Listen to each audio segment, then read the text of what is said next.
नमस्कार दोस्तों। देखिए मित्रों, आप सभी के लिए बहुत अच्छी सूचना है। आरपीएससी सेकंड ग्रेड की वैकेंसी जो है वो आ चुकी है राजस्थान लोक सेवा आयोग अजमेर के द्वारा। और ये आज का ही विज्ञापन है 5 अप्रैल 2022। तो जो भी महत्वपूर्ण इसमें बातें हैं उनके बारे में हम इस जो है वीडियो में बात करेंगे। तो सबसे पहले देखते हैं कि किस सब्जेक्ट की कितनी पोस्ट हैं। तो अंग्रेजी सब्जेक्ट की है 1668, हिंदी सब्जेक्ट की है 1298, मैथ की है 1613 और संस्कृत की है 1800 पोस्ट है इसमें। साइंस के हैं 1565। सामाजिक विज्ञान जो है एसएसटी के विद्यार्थी उनके हैं 1640 पद। पंजाबी के 70 हैं और उर्दू सब्जेक्ट के हैं 106 पद।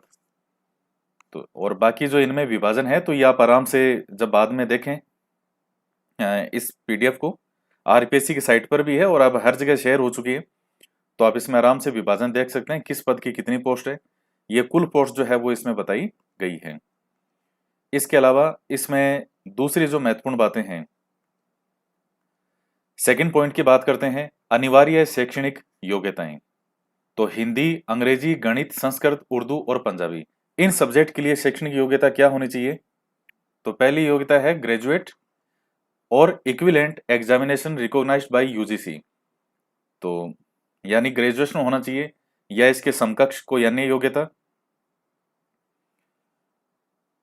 एज ऑप्शनल सब्जेक्ट, तो हिंदी, अंग्रेजी, गणित, संस्कृत, उर्दू और पंजाबी, इन विषयों से जो विद्यार्थी फॉर्म भरना चाहते हैं उनको जो है उनका एक ऑप्शनल सब्जेक्ट होना चाहिए इसमें, बीए के अंदर जो ग्रेजुएशन करते हैं आप।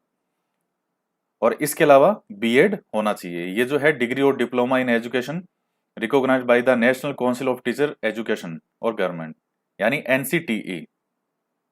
तो बीएड होना चाहिए प्लस ग्रेजुएशन। और जिस सब्जेक्ट से आप फॉर्म भरना चाहते हैं, हिंदी, अंग्रेजी, गणित, संस्कृत, उर्दू या पंजाबी, तो इनमें से जो सब्जेक्ट है वो आपका ऑप्शनल होना चाहिए ग्रेजुएशन में। विज्ञान विषय की बात करें तो उनके लिए भी वही योग्यता है, यानी ग्रेजुएशन होनी चाहिए और ग्रेजुएशन या इसके समकक्ष अन्य योग्यता। इसके अलावा बीएड होना चाहिए और at least 2 of the following subject as optional subject.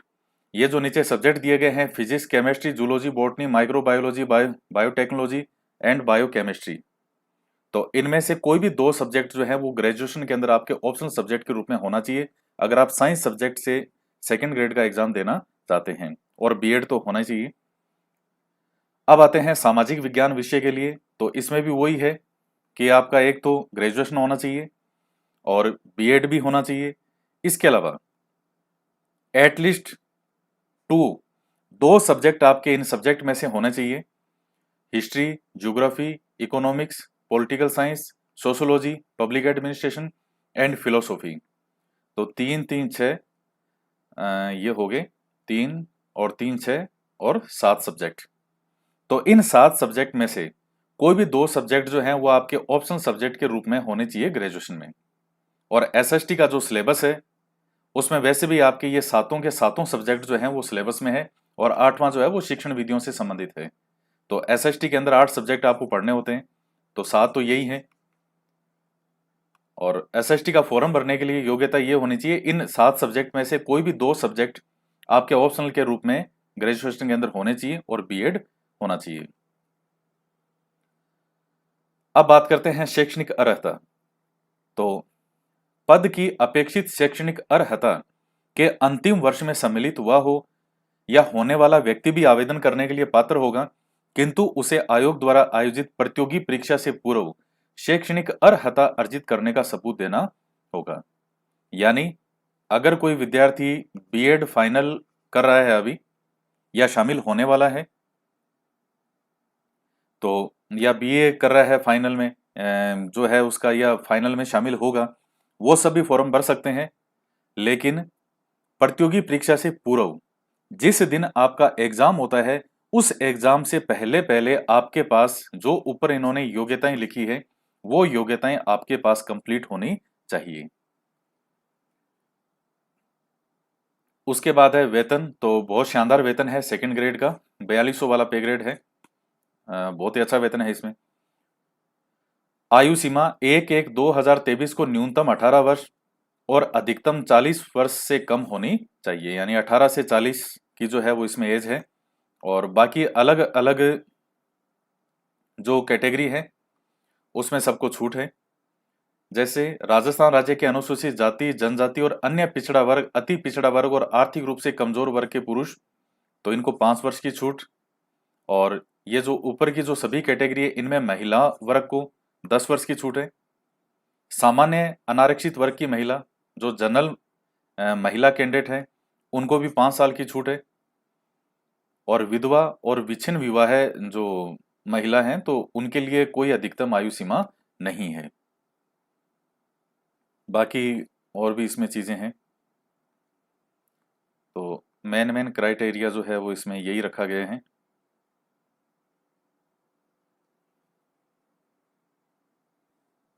इसके बाद में आता है चयन प्रक्रिया।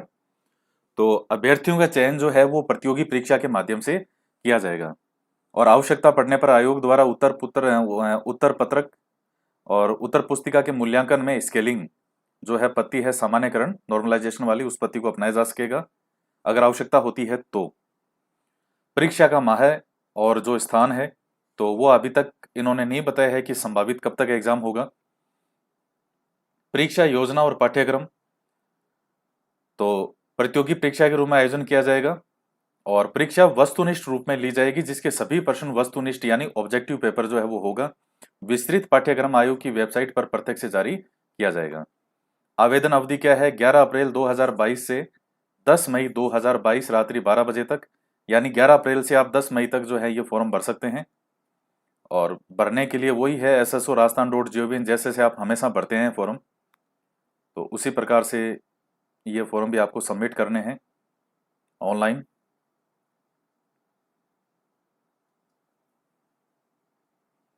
और फॉर्म आप जब भी भरें तो ध्यान से भरिएगा, क्योंकि इसमें यह लिखा गया है कि यदि कोई अभ्यर्थी अपने ऑनलाइन आवेदन पत्र में संशोधन करना चाहता है तो आवेदन की अवधि के दौरान और आवेदन पत्र के अंतिम दिनांक के पश्चात 10 दिवस के भीतर शुल्क 500 रुपए देकर ऑनलाइन संशोधन जो है वो कर सकता है।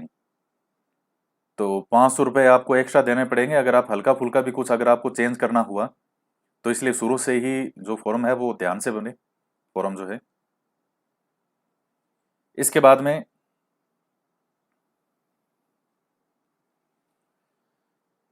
और इसमें देखिएगा वन टाइम जो है ये ओटीआर के लागू किए जाने का ऑनलाइन आवेदन में अभ्यर्थी के नाम, पिता के नाम, जन्म तिथि और लिंग में किसी स्तर पर कोई संशोधन नहीं होगा।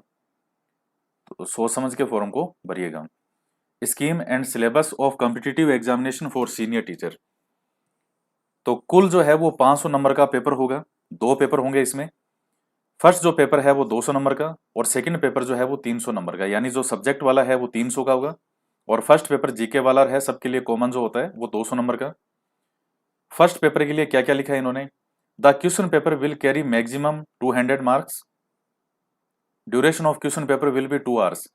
तो 100 क्वेश्चन आएंगे आपके इसमें, वही 2 घंटे का समय मिलेगा और एक क्वेश्चन 2 नंबर का है तो 200 नंबर का पेपर होगा। और सिलेबस के अंदर आपका वही है, इन्होंने जो ऑलरेडी आपका सिलेबस है, geographical, historical, cultural and general knowledge of Rajasthan, current affair, general knowledge of world and India और एजुकेशनल साइकोलॉजी। तो अभी जो आपका ऑलरेडी सिलेबस है सेकंड ग्रेड का, पिछले जो एग्जाम हुए हैं वही सिलेबस है अभी। नेगेटिव मार्किंग शेल भी, तो नेगेटिव मार्किंग जो है वो भी आपकी इसमें होगी, 1/3 जो है वो नेगेटिव मार्किंग होगी, यानी 3 क्वेश्चन अगर आपने गलत कर दिए तो एक सही क्वेश्चन आपका माइनस हो जाएगा। ये चीज आप ध्यान रखिएगा। छठा पॉइंट बहुत महत्वपूर्ण है, the minimum qualifying marks for each paper shall be 40%।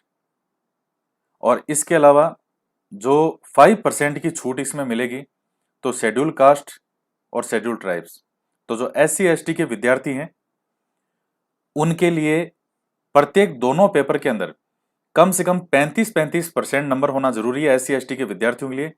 और बाकी जो कैंडिडेट हैं जनरल, OBC, उन सब के लिए दोनों पेपर के अंदर अलग अलग 40% नंबर लाना जो है वो आपके लिए अनिवार्य कर दिया गया है। ये पॉइंट बहुत ज्यादा महत्वपूर्ण है, इसको विशेष तौर से आप ध्यान में रखिए इसको। और 40% का मतलब हो गया 200 में से 80 नंबर। तो जैसे जनरल या ओबीसी कैंडिडेट है तो उनके लिए फर्स्ट पेपर में कम से कम 200 में से 80 नंबर लाना बहुत जरूरी है। अब जैसे मान लीजिए किसी के सेकंड पेपर के अंदर 300 में से अगर 250 नंबर भी आ गए या 270 नंबर भी आ गए, बहुत शानदार स्कोर रहा। और अगर यहाँ 78 नंबर आ गए फर्स्ट पेपर में तो वो कोई अर्थ नहीं है उनके नंबरों का। तो ये पॉइंट बहुत ज्यादा महत्वपूर्ण है। ये सिस्टम जो किया गया है इस बार, the minimum qualifying marks for each paper shall be 40%। इसका मतलब ये है, मैं फिर से बता रहा हूं, दोनों पेपर के अंदर फर्स्ट और सेकंड पेपर में जो अलग अलग जो हैं वो आपको 40% नंबर लाना जरूरी है। यानी जैसे सेकंड पेपर आपका 300 नंबर का होगा सभी विद्यार्थियों का, तो 300 का 40% कितना हो गया? 120। ये कट गए 4 तिया 12, यानी 300 में से 120 नंबर सेकंड पेपर में लाना अनिवार्य है कम से कम। और फर्स्ट पेपर के अंदर जो है वो 200 में से 80 नंबर कम से कम लाना अनिवार्य है जनरल ओबीसी उन कैंडिडेट के लिए, यानी एससी एसटी कैंडिडेट को छोड़ करके बाकी सभी के लिए। और एससी एसटी के जो कैंडिडेट है उनके लिए 5% की दोनों ही पेपर के अंदर जो है वो छूट रहेगी।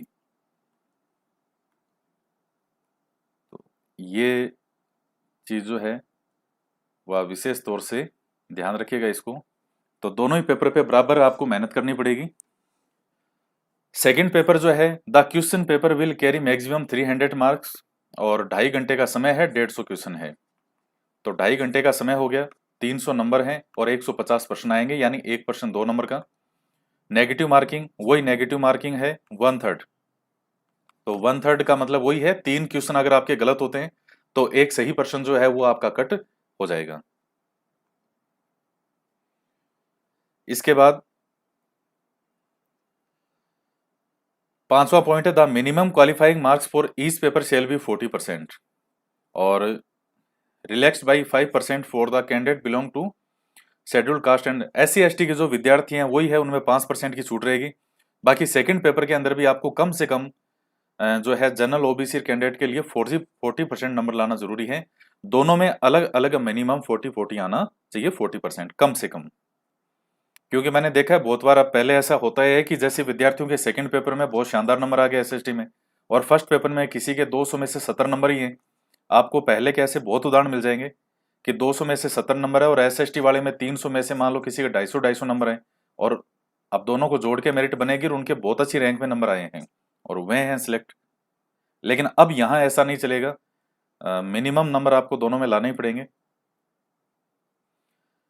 उसके बाद है, paper shall include following subject, knowledge of secondary and senior secondary about जो है वो रिलेवेंट सब्जेक्ट मैटर, जो सब्जेक्ट हैं आपके।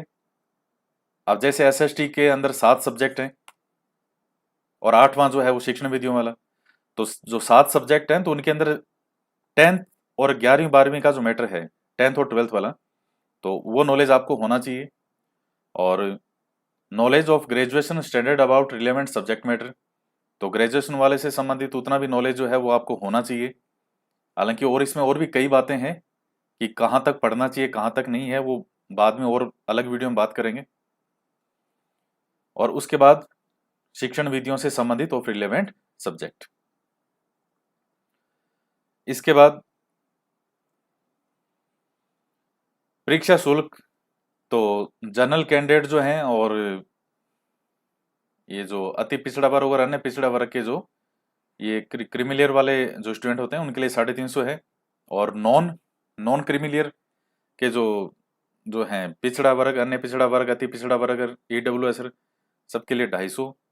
निष्ठक जन, राजस्थान की एससी एसटी, ये सब आप चीजें देख चुके हैं, हमेशा से वही चीज है जो फॉर्म भरने के लिए फीस जो होती है आरपीएससी की, वही इनमें सब में वही फीस रखी गई है।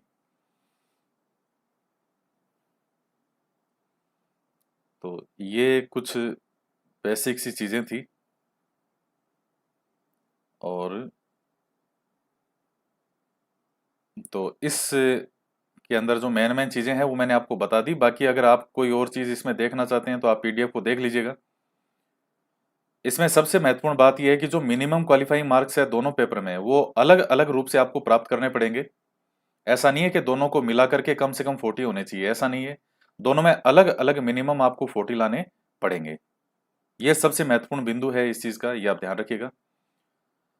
तो आज के वीडियो में इतना ही, और इसके अलावा और भी अगर आप कुछ पूछना चाहते हैं, कोई क्वेरी हो तो आप पूछ सकते हैं। आप जो है वो बताइएगा, कीजिए कमेंट, और नेक्स्ट वीडियो में जो है उस चीज़ को शामिल करते हुए आपको बता देंगे। तो आप सभी को बहुत बहुत बधाई, एडवांस में शुभकामनाएं, और पूरी जी जान से जो है वो एग्ज़ाम की प्रिपरेशन करें, तैयारी करें, ताकि गवर्नमेंट सर्विस के अंदर जो है वो आपका चयन हो जाए। तो आज के वीडियो में इतना ही, तो मिलते हैं नेक्स्ट वीडियो में। जय हिंद, जय भारत।